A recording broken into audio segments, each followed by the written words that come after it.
दोस्तों नमस्कार, स्वागत है आप स्वीकार फर्स्ट यूट्यूब चैनल पर। इस वीडियो में हम बात करेंगे 8 लाख युवाओं को सरकारी नौकरी, 85,000 खाली पदों पर भर्ती, इसके अलावा 72,000 प्राथमिक शिक्षक भर्ती को लेकर जारी शासन आदेश के बारे में, टीजीटी पीजीटी, इसके अलावा पीईटी 2022 को लेकर एक एक करके सारी जानकारी आप सभी को दी जाएगी। वीडियो को लाइक कर दें, साथ ही शेयर कर दें और चैनल को सब्सक्राइब करना बिल्कुल ना भूलें। तो चलिए दोस्तों वीडियो शुरू करते हैं।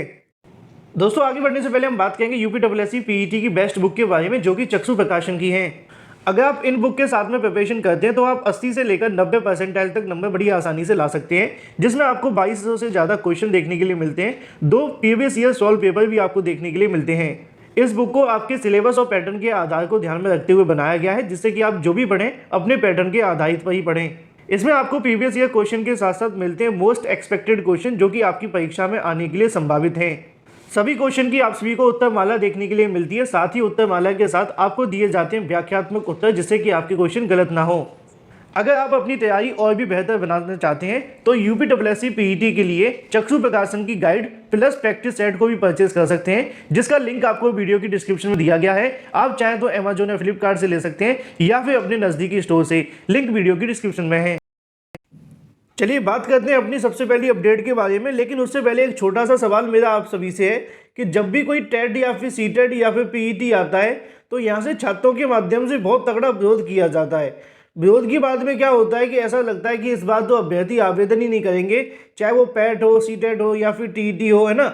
अलग अलग प्रकार के जो विरोध है वो देखने के लिए मिलते हैं। लेकिन जब इनके आवेदन की संख्या आती है तो यहाँ पे 20 से 25 लाख आवेदन हो जाते हैं, इसमें 25 से 30 लाख आवेदन हो जाते हैं। लेकिन जब पीईटी का नाम आता है तो इसके अंदर तो रिकॉर्ड तोड़ आवेदन देखने के लिए मिलते हैं। उसकी वजह ये भी है कि सिर्फ उत्तर प्रदेश के अभ्यर्थी आवेदन करते हैं और फिर भी इतनी बड़ी संख्या में आवेदन, और पीईटी से मुश्किल से 5,000 लोगों को नौकरी नहीं मिली। अगर आप टीईटी की बात करें तो 69,000, 68,000, 1,21,000 के आसपास छात्रों को नौकरी तो मिली, ये बात सत्य है, चाहे वो शिक्षा मित्रों के पद थे। लेकिन जब बात पीईटी की आती है तो उनको अभी 10,000 लोगों को भी नौकरी नहीं मिली है, क्योंकि एएनएम की भर्ती भी 9,000 पदों पर निकली थी, रिजल्ट तक जारी नहीं हुआ है। इससे अंदाजा लगाया जा सकता है कि पीईटी के अंदर कितनी बड़ी स्तर पर बेरोजगारी देखने के लिए मिलती है। तो हम शुरुआत सबसे पहले पीईटी से ही करेंगे। आप सभी जानते हैं कि पीईटी की आवेदन की तारीख बढ़ चुकी है। अगर आपने अभी तक अपने जो फीस है वो जमा नहीं की है तो कर दो भाई, पैसों की बहुत आवश्यकता है। यहाँ पे लिखा हुआ है प्रारंभिक अर्हता परीक्षा के लिए। अगर बात की जाए आवेदन के बारे में, जो पैसों की आवश्यकता है वो सरकार को है, मुझे नहीं। यहाँ पे लिखा हुआ है कि उत्तर प्रदेश अधिक सेवा चयन आयोग प्रारंभिक अर्हता परीक्षा के लिए आवेदन लेने और शुल्क जमा करने की अंतिम तिथि 27 से बढ़कर 31 जुलाई कर दी गई है। अधिक आवेदन होने के चलते एनआईसी का सर्वर ठीक से काम नहीं कर पा रहा था, आवेदन सबमिट नहीं हो पा रहे थे। आयोग के अध्यक्ष की अगर माने तो यहाँ पे बैठक के अंदर ये फैसला लिया गया है। अब तक तकरीबन 40 लाख से ज़्यादा जो आवेदन है वो जमा हो चुके हैं। अंदाज़ा लगा सकते हो बेरोजगारी का स्तर क्या होगा कि पीईटी जहाँ से किसी को नौकरी नहीं मिलनी, भर्तियों के नाम पे सिर्फ इंतज़ार मिलेगा, 4-4 साल तक भर्तियां नहीं आएंगी। अगर आप भर्तियों के लिए जाओगे तो आपको लाठियां मिलेंगी। अंदाज़ा लगा सकते हैं कि भाई पीईटी के नाम पे सरकार ने किस प्रकार का जो गेम है वो किया है कि एक तो भर्तियों के विज्ञापन 2,000, 200, 400, 600, 800 पदों पर, और जब नौकरी का समय आएगा तो आपको इंतज़ार करना पड़ेगा 4-4, 5-5 साल तक, क्योंकि यूपीएससी का इतिहास आप तो जानते हैं। और जब बात आती पीईटी के लिए तो 40 लाख आवेदन, समझ में नहीं आ पाया कि सच में ऐसा हुआ है। चलिए बात कर लेते हैं अपनी अगली अपडेट की तरफ, जो कि संबंधित है 8 लाख सरकारी नौकरियों के बारे में, इसके अलावा 85,000 खाली भर्तियों के बारे में। तो दोस्तों यहाँ पे आप सभी को देखने के लिए मिलेगा, अगर बात की जाए 8 साल के अंदर, पिछले 8 सालों की बात की जा रही है, लगभग 8 लाख जो भर्तियाँ वो देखने के लिए मिली है। सरकारी नौकरियों की बात की जा रही है। ये डाटा जारी किया गया है केंद्र सरकार के माध्यम से। यहाँ पे आप सभी को देखने के लिए मिलेगा कि केंद्र के विभिन्न विभागों के अंदर 8 साल में 7.22 लाख नौकरियां दी गई हैं। केंद्रीय कार्मिक राज्य मंत्री जितेंद्र सिंह ने बुधवार को लोकसभा में बताया कि इस दौरान 22.05 करोड़ से ज़्यादा लोगों ने आवेदन किया था।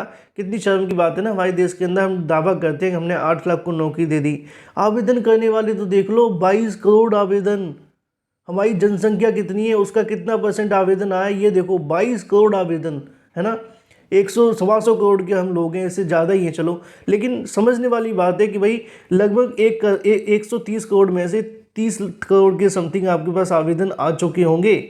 22 करोड़ आवेदन में 8 लाख को नौकरियां दे दी। ये वही बात है जैसे यहाँ यूपी के अंदर मुख्यमंत्री जी कहते हैं कि हमने 10,000 नौकरी दे दी, आवेदन करने वाले 40 लाख बैठे हुए हैं। बताइए, मामला ये है कि केंद्रीय मंत्री ने बताया कि 2015-16 के अंदर 1,11,000, 2016-17 के अंदर 1 लाख, सबके अंदर लगभग 1-1 लाख देखने के लिए मिला था। फिर ये आंकड़ा आगे जाके थोड़ा सा कम हो गया, जैसे कि 38,000, फिर इसके अलावा 1.5 लाख, फिर इसके अलावा 78,000, फिर 38,000 और फिर 99,000। मतलब ये है कि धीरे धीरे काम कम होता जा रहा है, नौकरियाँ कम मिलती जा रही हैं। लेकिन बात कर ली जाए एक और अपडेट के बारे में जो कि संबंधित है केंद्रीय बलों के अंदर लगभग 84 से 85 हज़ार पद खाली हैं। नीचे आप सभी के सामने लिखा हुआ है कि 84 हज़ार से ज़्यादा जो पद हैं वो खाली पड़े हैं। अगर साल दिसंबर तक नहीं भरा गया तो गृह राज्य मंत्री नित्यानंद राय ने लोकसभा में एक लिखित उत्तर में बताया कि इन बलों पर मतलब इन खाली पदों को लेकर बलों में स्वीकृति को लेकर संख्या लगभग बात की है 10,05,789 है, जिसमें से 84,405 जो पद हैं वो खाली हैं। उन्होंने कहा कि कांस्टेबल की 25,271 पद भरने के लिए परीक्षा पहले ही आयोजित की जा चुकी है। भाजपा सांसद की तरफ से सवाल किया गया था, मंत्री ने सरकार को लेकर सवाल दिया है। इन शॉर्ट अगर कहा जाए तो यहाँ पे ये भी लिखा है कि 5 साल के अंदर 60 लाख नए रोजगार के जो अवसर है वो देखने के लिए मिलेंगे। रोजगार का मतलब आप जानते हैं कि नौकरियों की बात नहीं की जा रही सरकारी। चलिए बात करते हैं अपनी अगली अपडेट की तरफ जो कि संबंधित है टीजीटी पीजीटी इसके अलावा यूपी 72,000 प्राथमिक शिक्षक भर्ती को लेकर। दोस्तों मैंने 2-3 दिन पहले आपके लिए एक वीडियो बनाया था, इसमें आपको जानकारी दी थी कि उत्तर प्रदेश के अंदर प्राथमिक भर्ती का जब नाम आता है तो बहुत सारे प्राथमिक भर्तियों को लेकर जो मामले वो लटके हुए हैं। 68,500 बहुत सारे विवाद हैं, रोज़ एक नई फाइल खोल दी जाती है ना। अभी आपने देखी हुई कल परसों मैंने बताया था कि सरकार डबल बेंच गई है। क्यों गई है? क्योंकि मामले को फंसाना चाहते हैं। 69,000 शिक्षक भर्ती, रोज़ एक नई फाइल खुलती है। 68,500 नई फाइल खुलती है। 12,460, 5,000 से ज़्यादा की नियुक्ति आज तक लटकी हुई है ना। एक और भर्ती हुआ करती थी जिसका नाम बहुत सारे लोग कम जानते होंगे, लगभग 72,000 प्राथमिक शिक्षक भर्ती, इतने पदों पर भी निकली थी। लेकिन उसके बारे में अगर बात कर ली जाए तो नया शासन आदेश जारी किया गया है जिसको लेकर जानकारी आपको देखने के लिए मिलेगी। सचिव बेसिक शिक्षा परिषद की ओर से जारी होता है 26/7/2022 को। नीचे लिखा है कि उत्तर प्रदेश की बेसिक शिक्षा परिषद के अंदर विद्यालयों में शिक्षक की योग्यता की बात की जाए 72,800 रिक्त पदों पर बीएड योग्यताधारी एवं टीईटी उत्तीर्ण अभ्यर्थियों के चयन हेतु निर्गत शासन आदेश 5/2012 के क्रम में अभ्यर्थियों से ली गई धनराशि वापस दिए जाने के संबंध में। मतलब ये है 72,825 खाली पदों पर एक शिक्षक भर्ती का विज्ञापन जारी हुआ था 2012 के अंदर। उसके अंदर बीएड टीईटी अभ्यर्थियों से यहाँ से फीस ली गई थी, उसको वापस करने की बात की जा रही है। जिसके क्रम में नीचे लिखा हुआ है कि सामान्य अभ्यर्थियों से 500 रुपये, ओबीसी से 300, एससी एसटी से 200 रुपये जो फीस है वो ली थी, उन सभी की फीस को वापस किए जाने के संबंध में शासन आदेश यहाँ से जारी किया गया है। इससे पहले भी शासन आदेश कई बार जारी हुए लेकिन फीस अभी तक वापस नहीं हुई है। बात की जाए पीईटी 2022 के बारे में तो ये तो हमने बता दिया। टीजीटी पीजीटी बात करने वाले थे। टीजीटी पीजीटी 2022 की परीक्षा को लेकर लगातार अभ्यर्थियों के मन में संशय बना हुआ था, लेकिन वो संशय चयन बोर्ड ने खत्म कर दिया। लेकिन अब एक सवाल बाकी है कि आखिर टीजीटी पीजीटी की परीक्षा कब तक होगी। कल भी बहुत सारे अभ्यर्थी पूछ रहे थे। तो टीजीटी पीजीटी की परीक्षा को आप 2 बातों को समझ लें। जब चयन बोर्ड से छात्रों ने मुलाकात की तो उन्होंने कहा कि हम 60 दिन पहले बताने की कोशिश करेंगे। मान लीजिए कि चयन बोर्ड एक सरकारी संस्था है, वो 60 दिन नहीं 50 दिन पहले आपको बता भी देती है, तब भी उसका वादा लगभग पूरा ही हुआ। लेकिन आपको क्या करना है, ये बात आपको समझने की आवश्यकता है। किसी भी परीक्षा के लिए आप इस बात को ध्यान में रखें कि आपको 90 दिन से ज़्यादा का समय नहीं मिलता है। अब चयन बोर्ड भी उन्हीं आयोगों में आ चुका है जो कि 90 दिन में आपकी परीक्षा कराने के लिए सक्षम है, इससे कम समय में भी करवा सकता है। तो ऐसे में टीजीटी पीजीटी 2022 के अंदर ऐसे अभ्यर्थी जो चाहते हैं कि उनको एक सीट मिले, वो अपना एक टारगेट बना लें कि आपको अब ज़्यादा समय नहीं मिलेगा।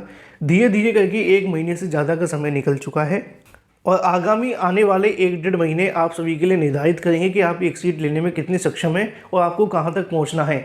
तो अब यहां से आप मान करके चलें कि अंतिम 75 दिन बचे हुए हैं बस आपकी प्रिपरेशन के लिए। क्योंकि मान लीजिए कि अगर आपके अगस्त और सितंबर के अंदर 2 महीने 60 दिन तो वहीं पे हो जाते हैं, 3-4 दिन इस महीने के अंदर ही बचे हुए हैं, 64 दिन हो जाते हैं। उसके बाद में लगभग 10 अक्टूबर के बाद आपकी जो परीक्षाएं वो होती हैं तो 10 दिन वो आपके हो जाते हैं। मिला जुलाकर 75-74 दिन आपके पास बचते हैं प्रिपरेशन करने के लिए। और अगर अभी भी आपको लगता है कि भाई इसके बाद और लंबा समय मिल जाए तो शायद संभव नहीं हो पाएगा, क्योंकि बहुत सारे अभ्यर्थियों की ऐसी मांग है कि परीक्षा थोड़ी सी और आगे बढ़ जाए।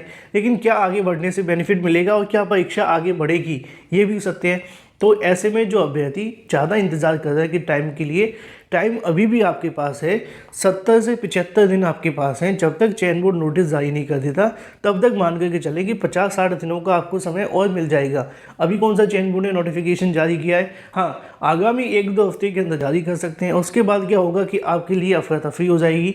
तो आप लोग एक टारगेट पहले से सेट कर लें, कैलेंडर के अंदर एक तारीख को लिख लें कि भले ही चयन बोर्ड की कोई भी परीक्षा की तारीख होगी, हमारी जो तारीख है वो ये है। अगर इसके बाद हमें कोई समय मिलता है तो हमारा रिवीजन होगा। बात कर ली जाए अपनी अगली अपडेट के बारे में।